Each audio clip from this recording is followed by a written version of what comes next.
കുട്ടികളുടെ പാൻറ്റീസിൻ്റെ കളർ മങ്ങുന്നുണ്ട്, ഒരു ബ്ലീച്ച് പോലെ വൈറ്റൻഡ് ആയിട്ടിരിക്കുന്നു, അല്ലെങ്കിൽ കുറച്ച് ദ്രവിച്ചു പോകുന്നു. ഇതെന്തുകൊണ്ടാണ്?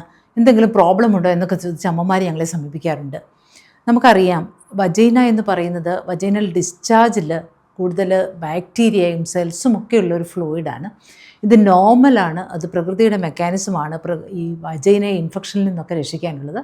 ഈ വജൈനൽ മൈക്രോബിൽ നിന്നുണ്ടാകുന്ന lactic acid vaginal pH acidic ആക്കുന്നു.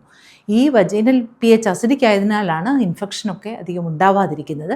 അപ്പോൾ ഈ അസിഡിക് pH ഒരു ഭാഗമായിട്ടാണ് ഈ അണ്ടർ ഗാർമെൻറ്റ്സിനൊക്കെ ഈ കളർ ചേഞ്ച് ഉണ്ടാവുകയും ഈ ബ്ലീച്ച് ഇഫക്റ്റ് ഉണ്ടാവുകയും ദ്രവിച്ചു പോവുകയും ഒക്കെ ചെയ്യുന്നത്. അത് നോർമലായിട്ട് ഉള്ള ഒരു കാര്യമായിട്ടാണ് മനസ്സിലാക്കേണ്ടത്.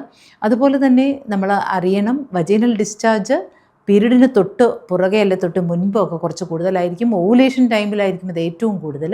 സാധാരണ ഡിസ്ചാർജിനേക്കാളും ഒരു 30 ഇരട്ടി തന്നെ കൂടുതലാവാം. അതൊരു ഫ്ലൂയിഡി ഡിസ്ചാർജ്, വാട്ടറി ഡിസ്ചാർജ് ആയിരിക്കാം. സെക്ഷുവലി അറൗസ്ഡ് ആകുമ്പോഴത്തേക്കിന് കൂടുതൽ ഡിസ്ചാർജ് ഉണ്ടാവാം.